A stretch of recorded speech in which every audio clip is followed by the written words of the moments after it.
marka hore hambalyo dhammaan ardayda dhalinyarada ka qalin jabisay course-ka blog writing-ka oo muddo bil ah uu socday waa dareemi kartaan bilowga hore ardayda tiradooda iyo maalintan oo kale inta joogto marka geedigaas dada ku haro waana dabeecadda nolosha runtiina mid kamid ah waxyaabaha guusha horseeda waxa kamid ah inaad waxyaabaha aad bilowdid ku dadaashid inaad dhameysid sababtoo ah waxyaabaha aad sameysid maskaxaada way programinayaan so markaad course maanta bilowdid oo aad ka hartid meel dhex uga hartid waxay u badan tahay course kale hadaa bilowdin inaad ka hari doontid sababtoo already waa isku programisay waxaad isbartay waaye marka hore aad ku hambaleynayaa inaad course-kii qaateen qaarkiin sida shukri oo kale ay sheegtay 2021 ayay ogaatay in course-ka la dhigo maanta u soo gashay markaas waxay ahayd markii ugu horeysay aan bilaawno course-kan July 2021 ayaan bilawnay waan ku faraxsanahay runtii in maanta oo aan joogno 2026 February in dafcadii tobanaad qalin jibintoodii inaan goob joog u nahay course-kan ujeedka aan ka lahayn runtii wuxuu ahaa in xirfadda qoraalka iyo sheegista yani blogging-ka waa storytelling hadda Maxamed waxa uu ka sheekeynayay waa sheeko isaga ku saabsan iyo sheeko ku saabsan saaxiibadiis oo ay muhiim tahay in la sheego sidee loo soo bandhigi karaa sheekooyinkaas inaan dadka dhalinyarada ku caawino siyaabo kala duwan ah waa loo adeegsan karaa xirfadaas dabaratid tobankaas dafcad sheekooyin aad u tiro badan la qoray sheekooyin aad u tiro badan la daawacay qaar kamid ah dhalinyaradii blog inta ka baratay iyagoo mentors ahay inta imaadeen oo uga sheekeynaya dhalinyaradii kale waa aragnimadoodii blog qorista waxaan isleeyahay waa mid kamid ah programyada ugu saameynta badan oo Somali Public Agenda ay bilowday muddadii ay shaqeynaysay marka la fiiriyo contentiga tayada casharada la bixiyo waan improve gareynay wax badan aan ku sii kordhinaynay marka la fiiriyo bilowgii hore maalintii aan bilaabaynay iyo maanta isbedel weyn oo runtii tayada iyo xitaa macallimiinta ayaa jiro aniga si gaar ah waa course ii taabanay sababtoo aniga blogger ah dabcan dhammaan SBA ka shaqeeya blogger sababtoo ah laakiin haddana dhammaan howlwadeenada SBA course-ka way qaateen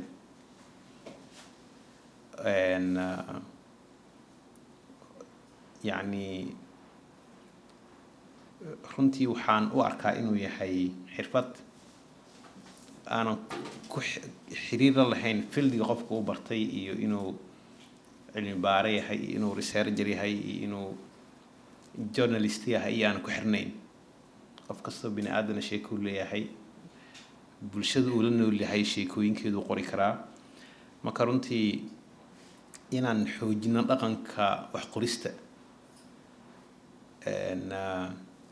waxaan aragnaa inay tahay mid kamid ah himilooyinka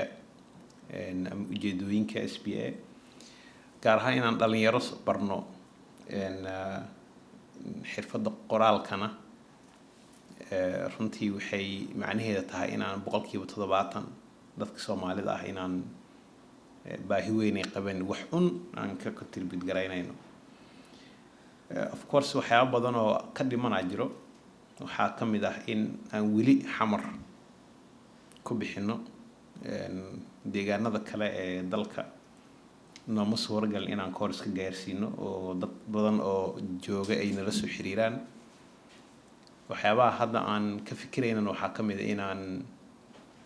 online ma ka dhigi karnaa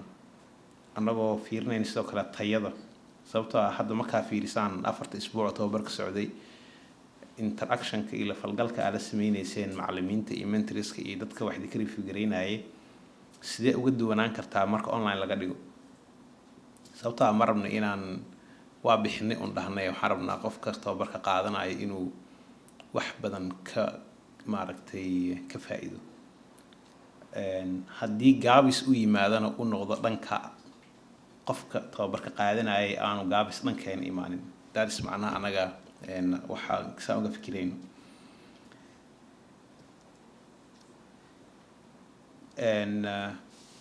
dafcadii 10aad ayaan maanta gunaanadkeedii joognaa ilaahan uga mahadinaynaa dad badan ayaa ka soo shaqeeyay dad badan way ka faa'iideysteen 100 way ka badan yihiin tirada exactly hadda ma hubo laakiin recordkeeda waa la hayaa marka hore waxaan rabaa inaan kula dardaarmo inaad sii joogtaysaan qoraalka wixii taageeraa oo annaga nooga baahan tihiin diyaar la nahay community-ga bloggerska oo group-iyo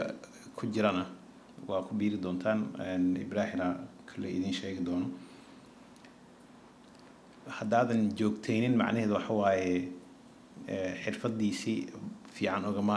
maaragtay faa'iideysan joogtaynta ayaana wax badan lagu bartaa 4 isbuuc ay hadda dhiganayseen classka inta aad barateen in ka badan waxaa baran kartaan haddii aad sii joogtaysaan qoraalka marka taas waa idin kula dardaarmayaa marka labaad waxaan rabnaa inaan ka qayb qaadano in la dhiso ama la abuuro Somali Bloggers Association 10kii dafco ay ka baxay tababarkan ay u noqdaan buddig in ay noqdaan xarunta tababarada SPA Learning Lab inay fududeyso sidii loo dhisi lahaa naadi association oo bloggerska Soomaalida ay leeyihiin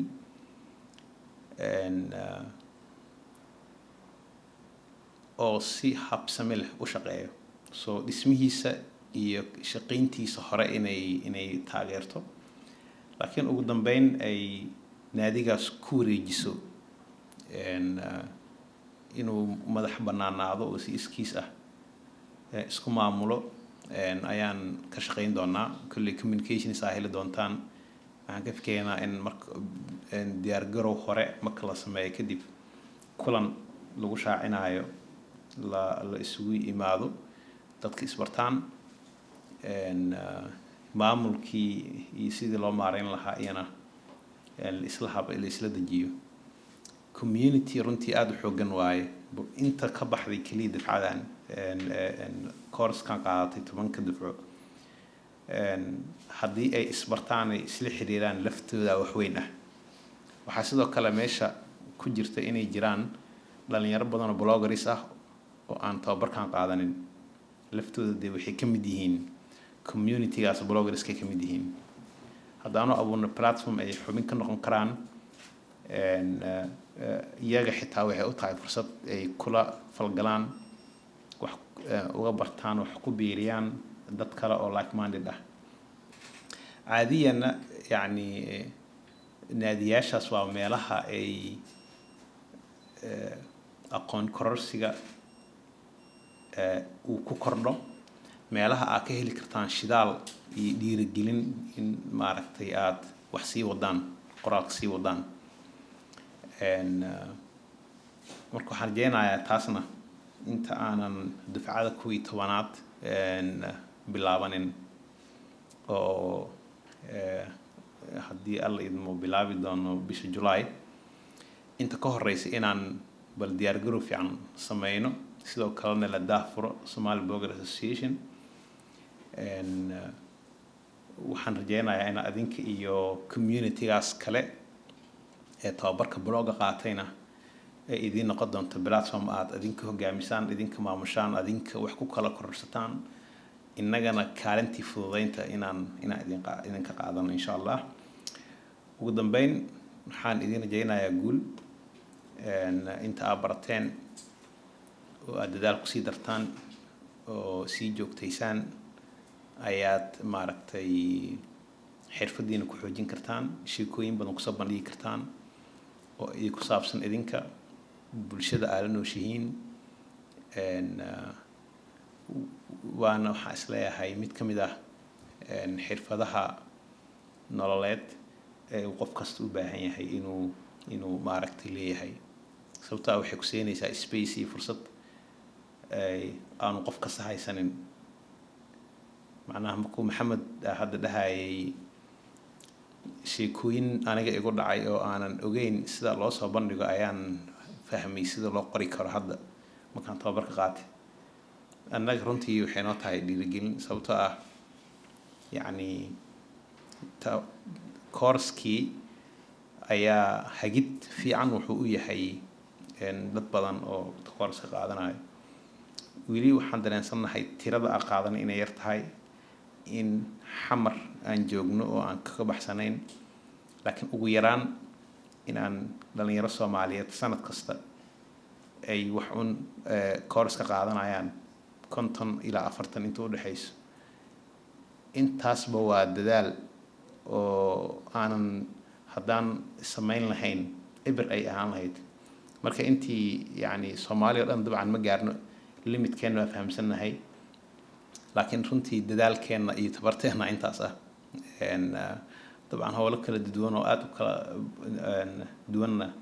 institution ka shaqeynaya oo hadda kan kaliya maahan tababarka iyo hawlaha aan wadno. marka taasna waa limitation oo